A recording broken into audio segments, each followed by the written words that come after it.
Glória a Deus, graça, paz e misericórdia, amém, irmãos? Parece que vocês estão tristes. Vamos dar uma glória a Deus aí para o Senhor. Quem está feliz aí, gente, dá uma glória a Deus. Quem estiver mais feliz do que teu irmão, dá um aleluia. Agora sim, agora parece que o povo acordou. Gente, eu quero convidar você a abrir a sua Bíblia, quem puder, no livro de Romanos, capítulo 12 e o versículo 9.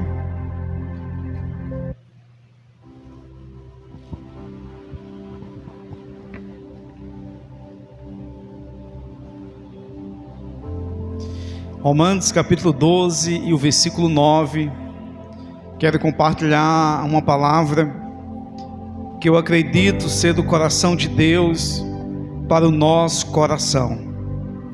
O texto de Romanos 12 e o versículo 9 diz assim, está aqui quem quiser acompanhar: amem as pessoas sem fingimento, odeiem tudo que é mal, apeguem-se firmemente ao que é bom,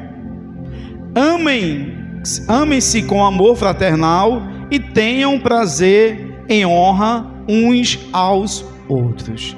Amém, queridos? Queridos, se nós só lêssemos esse texto e voltássemos para nossas casas, já era o suficiente para sair daqui com um grande aprendizado, uma grande lição que o texto ele nos ensina nessa questão da relação interpessoal, na questão de relacionamento com os nossos irmãos. Só trazendo aqui mais uma observância aqui, o que o texto diz. Volta lá, por favor, ao versículo 9. O texto ele começa dizendo: amem as pessoas de qualquer jeito. É assim, irmãos? Amem as pessoas sem fingimento. Olha, um aprendizado: amar sem ser com fingimento. Segundo aprendizado: odeie tudo que é mal. Tudo aquilo que é mal, odeie. Se quiser ter raiva de alguma coisa, tenha raiva daquilo que é mal, tenha raiva daquilo que não é produtivo, que não faz bem. Segundo aprendizado. Terceiro aprendizado é: apeguem-se firmemente, agarre firmemente naquilo que é bom. Terceiro aprendizado. Passa para o próximo: amem-se mutuamente com amor fraternal e tenham prazer em honra uns aos outros. Aqui nós encontramos mais dois requisitos desse amor sem fingimento: um amor fraternal, um amor de irmão. Amem como sendo seu irmão. Aí ainda diz: e tenha prazer de honrar uns aos outros. Pelo menos 5 aprendizados só com esse texto que nós lemos em 2 versículos acerca da palavra de Deus para conosco. Por isso que eu disse, se nós só lêssemos e fôssemos para nossos lares, já era o suficiente para sair daqui com uma capacitação através da palavra de Deus. Amém? Mas como todo pregador, ele gosta de falar muito, eu vou falar um pouquinho mais, mas só o texto já era suficiente para nós termos um aprendizado com a palavra de Deus. Eu louvo a Deus pela vida do pastor Mauro, está aqui com a sua esposa, a pastora Edilene, né? São conhecidos nossos, e a sua filha também, a Gabi, me parece, né? Que foi apresentada já. Deus abençoe, é um prazer tê-los conosco. No final da mensagem eu queria que o senhor orasse por nós, amém, pastor? Obrigado, viu? Então, queria também ler outro texto, agora do apóstolo Pedro, 1 Pedro, capítulo 1, e o versículo 22. O apóstolo Pedro, ele fala praticamente, em outras palavras, a mesma coisa que o apóstolo Paulo na cartas aos Romanos. Então ele diz aqui, o apóstolo Pedro: uma vez que vocês foram purificados dos seus pecados quando obedeceram à verdade, tenham como alvo agora o amor fraternal sem fingimento. Amem uns aos outros sinceramente, de todo coração. Amém, irmãos?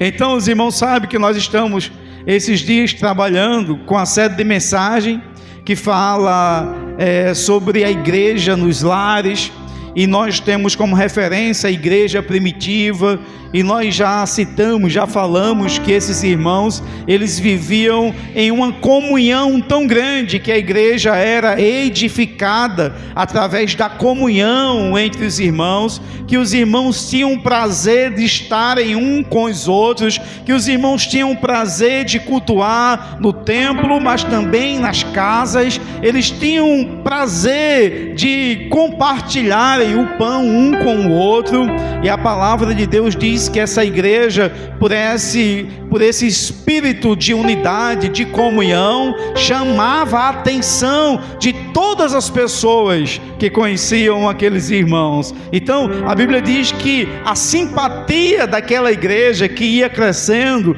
ia se formando, porque os irmãos eram tão unidos, tão em amor com Cristo e uns com os outros, que chamava a atenção, diz que chamava, atraía a simpatia do povo, e dia após dia aquela igreja ia crescendo numericamente. Então veja o quanto poderoso nós entendemos a importância da igreja do Senhor Jesus praticar o segundo mandamento semelhante ao primeiro. O primeiro e grande mandamento é amar ao Senhor sobre todas as coisas, e o segundo semelhante a ele é amar o nosso irmão, nosso próximo, como a nós mesmos. Então nós precisamos entender que amar o nosso irmão não é um capricho que nós precisamos dedicar, é obedecer ao Senhor. E não é amar de boca para fora, é amar, como disse o apóstolo Pedro, do coração, como disse o apóstolo Paulo, também sem fingimento. E eu queria trazer aqui como uma ilustração, não exatamente ilustração, como uma história bíblica, um acontecimento bíblico, um fato do que aconteceu, e esses irmãos tiveram que colocar muito em prática a questão do amor sem fingimento. Nessa história aqui que vocês já leram, já conhecem, mas vão agora relembrar, a pessoa, ela foi muito ofendida, essa pessoa, ela foi muito machucada, ela foi de certa forma roubada, e agora essa pessoa, ela acaba tendo que praticar, é o amor prático, colocar em prática aquilo que eles tinham aprendido com Jesus. Então eu queria compartilhar com os irmãos a história de Filemon. Filemon, um senhor agora convertido, agora aceitou Jesus, conheceu as boas novas, conheceu a boa notícia, que é o reino de Deus aqui na terra. E agora o apóstolo Paulo, preso em cadeia, mandou uma carta para ele, solicitando que ele recebesse nada menos, nada mais do que aquela pessoa que teria passado pela sua vida e tinha provocado um grande estrago, chamado Onésimo. Onésimo era o nome de um escravo. E como é que o apóstolo Paulo soube dessa história? O apóstolo Paulo estava preso, estava em cadeia, e na cadeia ele conheceu um outro prisioneiro. O nome desse prisioneiro, Onésimo. E quando Onésimo começa a contar a história dele, o apóstolo Paulo associou que a pessoa que ele tinha defraudado era justamente o seu companheiro de ministério, seu filho na fé, Filemon. Então, assim como o apóstolo Paulo ganhou Filemon para Jesus, um grande, digamos assim, empresário, se fosse no contexto de hoje, um grande empresário, dono de muitos escravos, e o apóstolo Paulo prega o evangelho para Filemon e ele se converte, ele aceita Jesus. Ele agora é um dos cooperadores do evangelho, é um dos pastores para aquela cidade onde ele reside. Ele também compartilha da igreja na casa dele. E quando aquele prisioneiro começou a compartilhar com seu colega de cela, o apóstolo Paulo, ele fica surpreso e ele diz: eu conheço essa pessoa que você está falando. Filemon é meu filho na fé. Filemon, ele não era convertido, mas eu falei de Jesus, ele entregou a vida e hoje ele é um grande homem de Deus, é um homem que tem um amor tão grande pelas pessoas. E assim como o apóstolo Paulo pregou Jesus para Filemon, agora o apóstolo Paulo prega Jesus para o escravo fujão, Onésimo. E ele está pregando agora para Onésimo, e Onésimo também entrega a vida para Jesus. E o que acontece na cela, irmãos, o que acontece na cadeia? Onésimo começa agora a colaborar com o ministério do apóstolo Paulo. Ele agora já não é um prisioneiro qualquer, um pecador qualquer. Agora ele é um prisioneiro que chegou ali por causa do seu pecado, mas se arrependeu, entregou sua vida para Jesus e agora era um cooperador do evangelho dentro da cadeia. Agora ele também estava pregando Jesus para os outros presos que ali chegavam. Agora também ele estava participando do ministério em cadeia. Irmãos, vamos entender um pouco, queridos.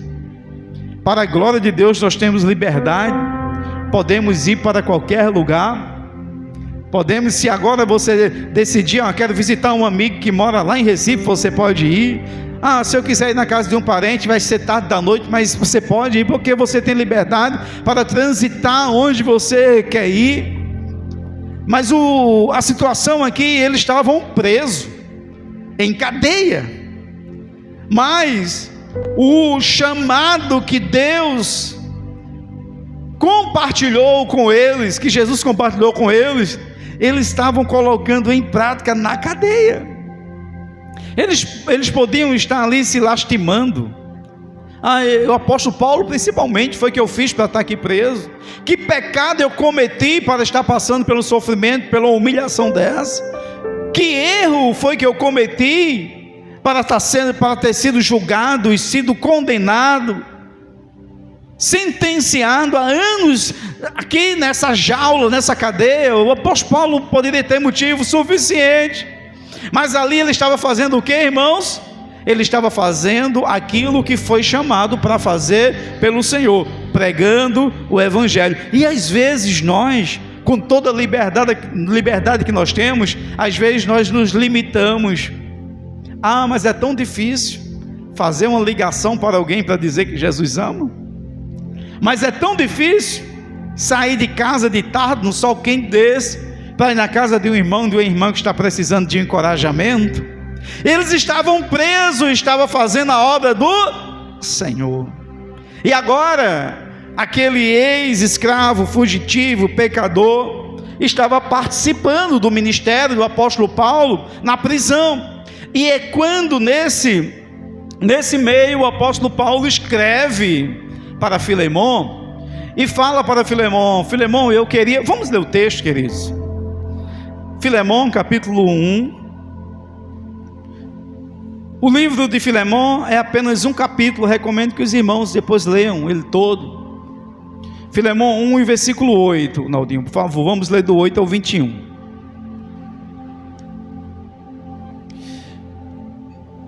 Então, o texto começa assim. A carta, primeiro, eles fazem uma saudação para a igreja, ele faz um grande elogio para Filemon, e agora começa assim a carta propriamente dita. Por isso, volta lá o versículo 7, por favor, meu filho.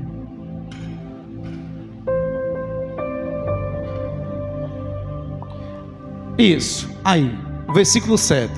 Então, ele está elogiando Filemon, e aqui ele continua o seu elogio dizendo: Filemon, seu amor, meu irmão, tem tem me dado muita alegria e conforto, pois sua bondade tem revigorado o coração do povo santo. Isso é ele elogiando Filemon, lembra? O Senhor, dono do escravo.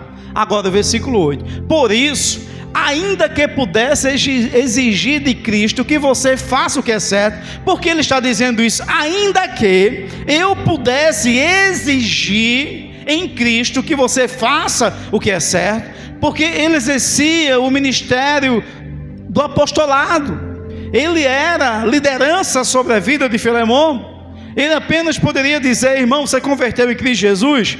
Você entende o amor de Jesus que salvou a sua vida? Sim, então eu quero que em nome de Jesus você aceite também aquele escravo como também agora um irmão em Cristo Jesus. Mas ele disse: ainda que eu tenha essa autoridade, eu prefiro, volta lá filho, o 9 mesmo, eu prefiro pedir com base no amor. Por isso o tema da mensagem parte justamente do amor não fingido. Então ele diz: ainda que eu tenha o direito, a obrigação como apóstolo de pedir em Cristo Jesus que você abra mão, se arrependa de alguém que te fez mal, eu estou pedindo para você, eu prefiro pedir com base no amor. Eu, Paulo, já velho,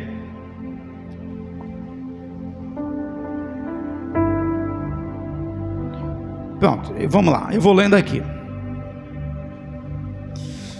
Deixa eu voltar aqui. Se der algum problema, a gente já está garantido aqui. Pedir no amor. Eu, Paulo, já velho e agora prisioneiro de Cristo Jesus, suplico que demonstre bondade a meu filho Onésimo. Quem é Onésimo? O escravo. Tornei-me pai dele na fé, quando estava aqui na prisão. Onésimo não lhe foi de muita utilidade no passado, mas agora é muito útil para nós dois, para o nosso ministério. Eu o envio de volta a você, e com ele vai meu próprio coração. Gostaria de mantê-lo aqui comigo enquanto estou preso, por anunciar as boas novas. Assim, ele me ajudaria em seu lugar, mas eu nada quis fazer sem seu consentimento. Meu desejo era que você ajudasse de boa vontade e não por obrigação. Ao que parece, você perdeu Onésimo por algum tempo. Aí, irmãos, isso é muito poderoso. Você perdeu Onésimo por algum tempo para ganhá-lo de volta para sempre. Deixa eu abrir aqui um parênteses. Tem coisa que você perdeu na vida e você reclama até o dia de hoje. Tem coisa que o próprio Deus tirou de você e até hoje você não se conformou. Tem coisa que você, porventura, não deu muita atenção quando era jovem e hoje não se conforma porque ficou para trás aquilo que era para você ter conquistado no passado. Mas eu quero dizer para você o seguinte: se sua vida está nas mãos do Senhor, tudo o que acontece tem um propósito determinado. Nada é por acaso. Aqui ele estava dizendo: você perdeu ele por algum tempo, você perdeu um escravo, mas você vai receber agora um homem de Deus que vai te ajudar para o resto do seu ministério. Aquilo que você perdeu, querido, não se compara com aquilo que o Senhor há de te enviar ainda. Aquilo que ficou para trás não se compara com aquilo que está por vir da parte do Senhor. Portanto, não reclame, não murmure, não fique inconformado. Louve a Deus, agradeça a Deus por tudo que tem acontecido na sua vida, porque Ele que tem o melhor para você. Ele diz: eu bem sei os planos que tenho ao vosso respeito, planos de lhe fazer bem, não mal, queridos. Então o Senhor, o nosso Deus, Ele tem o melhor para a nossa vida. Então Ele está dizendo: olha, não se preocupa, porque aquilo que tu perdeu era um escravo, mas tu está recebendo agora um homem de Deus para te ajudar. Continua, filho, por favor. Ele já não é mais um escravo. Ele continua explicando: ele não é um escravo para você, Ele é mais que um escravo, é um irmão amado, especialmente para mim. Agora ele será muito mais importante para você como pessoa e como seu irmão no Senhor.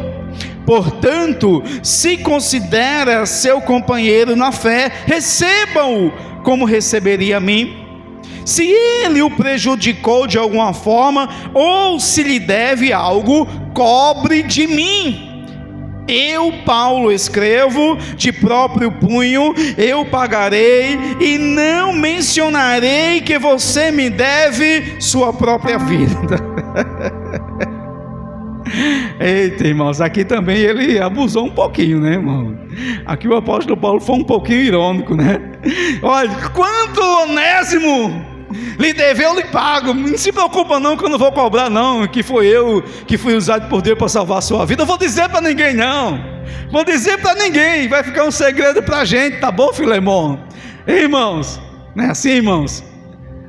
Às vezes o Senhor faz tanto por nós, nos abençoa tanto, já nos amou, já nos ama tanto, nos perdoou quando nós éramos a pior pessoa do mundo, e às vezes nós não queremos perdoar um irmão porque faz um titinho assim conosco, não é assim, irmãos?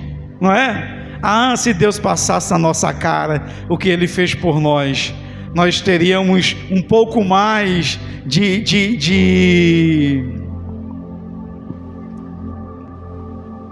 sei lá, irmão, esqueci agora. Oi? É de gratidão, mas era outro termo que eu queria usar. Mas vamos lá, deixa isso para lá, isso não importa não, isso é coisa minha. Vamos para a palavra de Deus. Então, aqui está, né, a história de Paulo, que eu quero chamar ele aqui de um intercessor. Quero chamar aqui o Filemão do Senhor e Onésimo do escravo. E aqui Paulo está entre um e outro como intercessor para fazer o intermédio entre o pecador e aquele que pode perdoar. Então essa basicamente é a história de Filemão. Depois os irmãos lê o restante que faltou dos versículos. Então, nos dias de hoje, queridos, nós precisamos colocar em prática, porque há uma carência de algo que deveria ser, que deve ser a essência da igreja, o amor. Nos dias de hoje, nós olhamos para um lado, olhamos para o outro, e mais que a gente vê, pelo menos no Brasil, são pessoas que se denominam ser cristãos, alguns de religiões evangélicas, outros de religiões católicas, mas tanto a base do cristianismo, dependendo da religião, é a palavra de Deus, é a Bíblia, é o livro de fé, de prática para todos. E o que mais a gente vê são irmãos com dificuldade de perdoar uns aos outros, irmãos que correm para Jesus e falam: eu te amo, tu és tudo para mim, tu és o meu maior tesouro.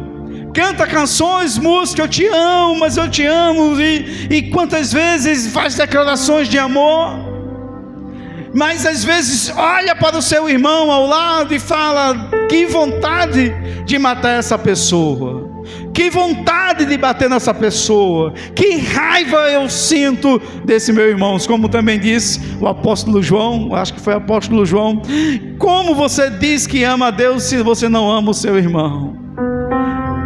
Você ama a Deus que não vê e não ama seu irmão que você convive com ele? Ele também chama esse amor de amor fingido, amor mentiroso, amor falso. Enfim, a importância de termos na igreja do Senhor Jesus o amor fraternal é crucial, irmãos, como testemunho de que alguém nos amou e nos perdoou.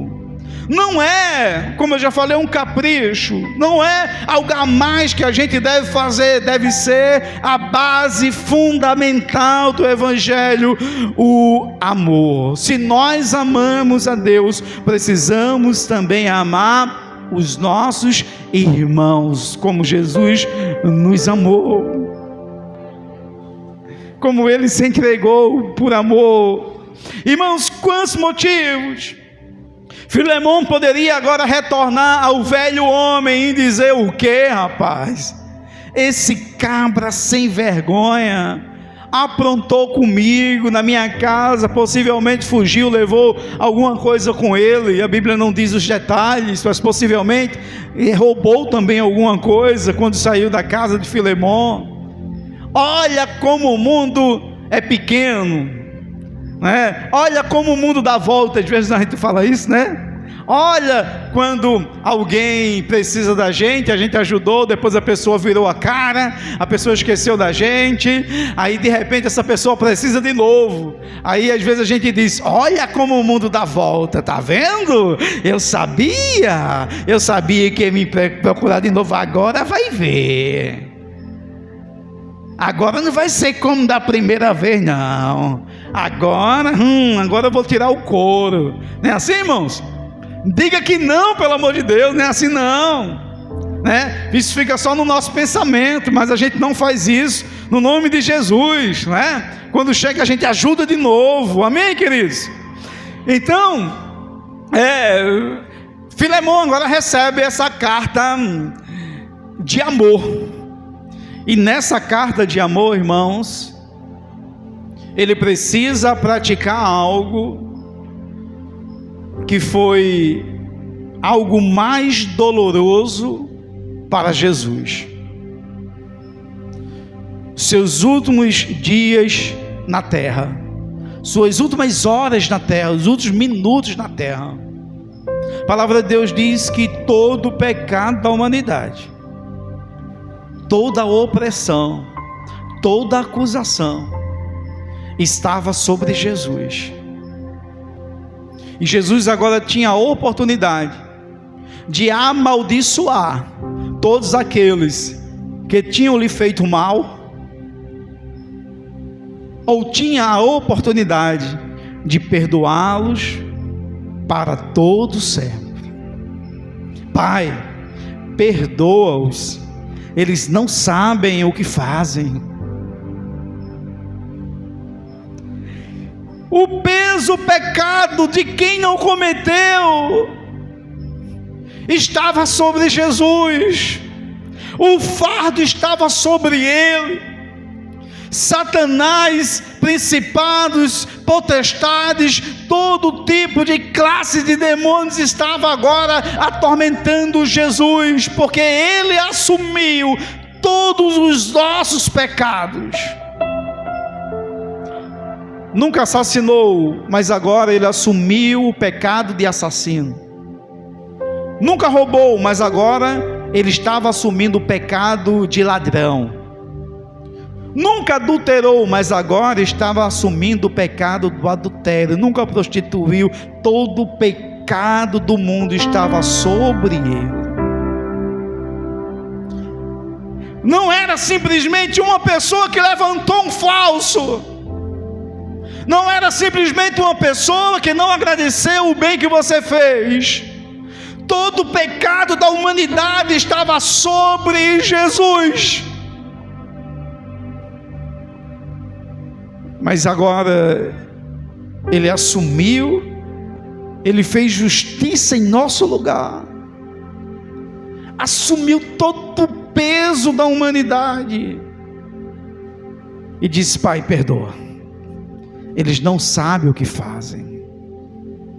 Irmãos, não foi palavras que Jesus treinou para falar na cruz. Jesus não queria convencer ninguém, muito menos pessoas que estavam agora tirando a sua própria vida. Jesus, nesse momento, ele poderia usar das duas formas: ou absolver ou condená-lo. Ele poderia usar a justiça, ou ele poderia usar a ingenuidade. Quando alguém faz algo contra você, qual a primeira coisa, qual o primeiro sentimento que vem ao seu coração? Se fez, tem que pagar. Ou, eita, fulano fez, mas não sabia o que estava fazendo não, por isso que fez isso. Jesus, ele preferiu usar a ingenuidade. Pai, eles não sabem, eles são ingênuos, Pai. Se eles soubessem quem eu sou exatamente, se eles soubessem que eu vim salvar a vida deles, eles não estavam fazendo isso. Pai, eles são ingênuos naquilo que eles estão fazendo, por favor. Jesus perdoou. E Onésimo e Filemão agora tinham uma grande missão. Daquele perdão que ele recebeu, agora ele compartilhar com alguém que lhe ofendeu. Não é fácil perdoar, mas deve ser uma prática cristã rotineira. Não é fácil perdoar quem nos ofendeu, mas se nós queremos agradar a Deus, precisamos perdoar quem nos ofendeu. Se nós amamos a Jesus, nós precisamos amar os nossos irmãos. Mas pastor, perdoar quem nos faz mal, e eu não estou falando aqui do próximo. O próximo eu poderia usar para outro contexto. Eu estou falando aqui, Jesus está dizendo que nós temos que perdoar os nossos irmãos aqui. Quem tem irmão consanguíneo, há de concordar. Se você teve um irmão, um dia você teve de mal desse irmão, brigou com ele, discutiu com ele, ficou chateado com ele, sim ou não? Família que é grande, 2, 3, 4, 10 pessoas, irmãos, é cacete todo dia na casa. Os irmãos brigam um com o outro, os irmãos discutem por coisas básicas, os irmãos qualquer coisa está ficando chateado, cara feio, brigando e tal. Tá vendo, pai? Tá vendo, mãe? Foi o que fulano fez. É assim o tempo todo. Mas irmãos, eles são irmãos. Ai de quem lá fora falar mal do irmão que ele acabou de ficar chateado com ele. Ele vai lá e fala: o que, rapaz? É meu irmão. Não presta, mas é meu irmão. Brigou comigo, mas é meu irmão. É assim ou não, irmãos? É assim no contexto familiar, irmãos. Mas por que no contexto espiritual? Se alguém desentende com você, às vezes você não quer nem olhar na cara do seu irmão. O papel do apóstolo Paulo era o papel de intermediador, o papel de intercessor. Eu preciso intermediar essa situação. Os dois também agora são meus irmãos.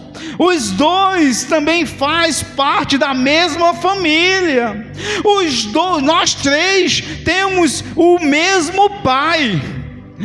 Moramos na mesma casa do Senhor e precisamos resolver essa situação. Paulo agora foi o intermediador. Deixa eu fazer uma pergunta aqui só para estimular um pouquinho o teu senso de santidade. Quando um irmão vem falar mal para você, quando uma pessoa vem falar mal para você de outra pessoa, você tem sido assim como Paulo, intermediador na vida dos seus irmãos, ou você acaba jogando uma lenhazinha na fogueira?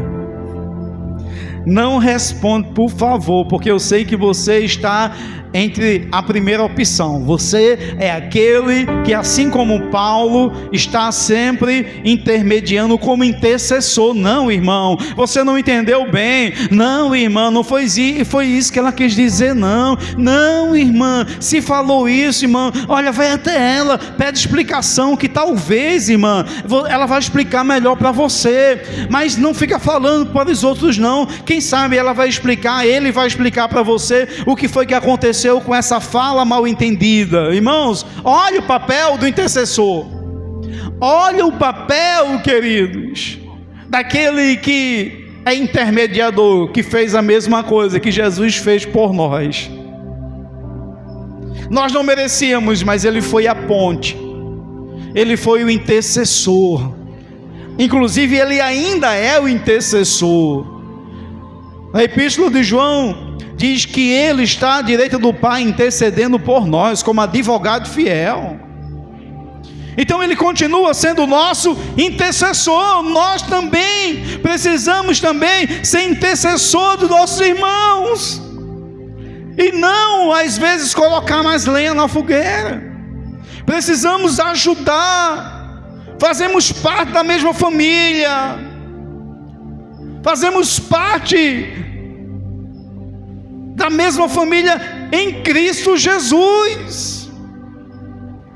Por isso que nós começamos aqui um grande mutirão com essa série de mensagem. Começar a ser, como falei a semana passada, ser um Barnabé para a vida dos nossos irmãos. Ajudar quem está desanimado, ir lá pegar na mão e andar. Vamos andar juntos, você não vai ficar só, você não vai ficar afastado, vamos chegar todo mundo juntos. Então, assim como Barnabé foi para Paulo, agora Paulo estava sendo para Onésimo. Assim como e um tempo atrás viraram as costas para Paulo, porque tinha medo dele ser um perseguidor ainda e não convertido, e Barnabé foi lá, pegou na mão dele e disse: não, ele agora é um dos nossos irmãos, ame ele em Cristo Jesus. Agora o que é que Paulo estava fazendo? A mesma coisa por Onésimo. Não, Filemão, ele era assim, mas agora ele é nosso irmão, receba ele como irmão em Cristo Jesus. Amém, queridos? Temos que olhar para os nossos irmãos, seja ele bonzinho para a gente, ou seja ele às vezes que comete algum tipo de deslize.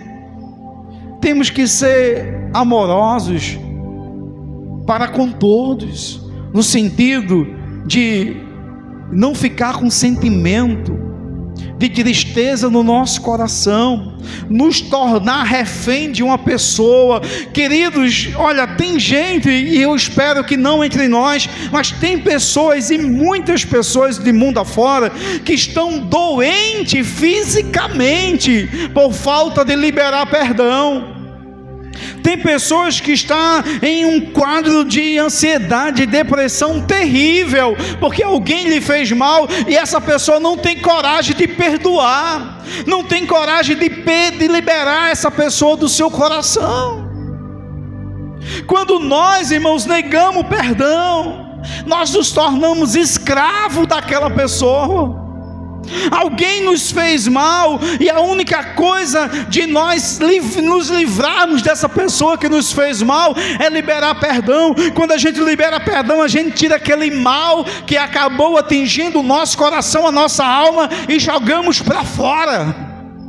Quando nós retemos perdão, é como se nós estivéssemos colocando, irmãos, algemas das pessoas grudadas no nosso coração e dizendo: não vou tirar você daqui, eu quero ver o seu mal, não vou tirar você do meu coração, porque eu quero que você se dê mal.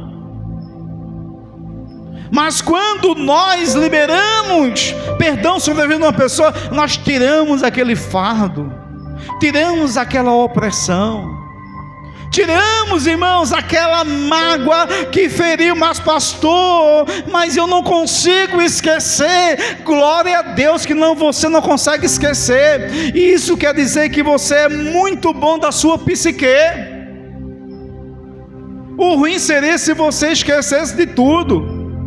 Mas uma coisa é você esquecer e outra coisa é você sofrer. Você pode lembrar de um trauma provocado na sua alma por alguém, como sendo simplesmente uma marca, uma cicatriz. Ou você pode lembrar de algo que fizeram contra você, como sendo uma ferida aberta e sangrando. Quem tem alguma cicatriz no seu corpo, se está à sua disposição de você olhar, você pode olhar. Se for na sua mão, olhe para a sua mão, olhe para o seu dedo. Você está vendo a cicatriz, você lembra do que foi que provocou aquela cicatriz. Mas eu pergunto, está doendo? Você vai dizer, não, está cicatrizado. A mesma coisa são as feridas também emocionais. Não é que você esquece, mas se você perdoa, a ferida é cicatrizada. Você lembra, mas não dói. Por quê? Porque foi resolvido. Assim como essa cicatriz no seu corpo, você lembra do trauma que provocou, mas não lhe provoca mais sofrimento. Quer ser curado, queridos, por traumas provocados, por decepções, por frustrações? Em nome de Jesus, hoje, libere perdão sobre a vida dessa pessoa que te fez mal. Não diz respeito a esquecer, diz respeito a você ter liberdade em Cristo Jesus. Se o Filho do Homem vos libertar, verdadeiramente sereis livres. Ele já nos libertou da ira, da raiva, do rancor, do furor. Ele já nos libertou de sentimentos de vingança. Jesus nos libertou daquilo que nos fazia mal, irmãos. E nós não podemos andar acorrentado em cadeias, como sendo prisioneiros. Estamos livres em Cristo Jesus. Paulo e Onésimos, assim também como em outro tempo Silas, estiveram juntos em cadeia, em prisões. Ei, as grades não conseguiram prender esses homens de Deus. As cadeias, as algemas não conseguiram prender esses homens de Deus. Eles estavam por trás da grade, mas eles tinham liberdade em Cristo Jesus. Eles pregavam o Evangelho e falavam de Jesus como Salvador. Paulo e Silas naquele cárcere, amarrado, açoitado, mas eles não tinham prisão no seu espírito. O seu espírito estava livre para adorar o nome do Senhor. A palavra de Deus diz que enquanto eles estavam acorrentados, aprisionados e sofrendo, irmãos, eles estavam adorando ao Senhor, louvando ao Senhor. As algemas, as cadeias, os ferros, os calabouços não prendem nenhum homem, nenhuma mulher de Deus, porque em Cristo Jesus nós temos liberdade. Em Cristo Jesus nós não somos prisioneiros. E como eu posso, ao contrário deles estarem por trás da grade e ser livre, eu livre estar como sendo preso, está como sendo um escravo? Eu declaro em nome de Jesus sobre a tua vida liberdade em Cristo Jesus. Liberdade de pessoas que te provocaram traumas na tua alma, Liberdade em nome de Jesus de pessoas que falaram mal de você, de te caluniaram. Eu declaro liberdade sobre a sua vida. Pessoas que te traíram, pessoas que fizeram promessa e não cumpriram. Eu declaro em nome de Jesus liberdade sobre você, queridos. Sobre a palavra de Deus você pode ter liberdade. Agora, em nome de Jesus, tome uma decisão. O caminho é o perdão. Você precisa, no nome de Jesus, para ter essa liberdade, começar no seu coração a dizer: eu libero esse fulano, eu libero essa fulana daquilo que fez contra a minha vida.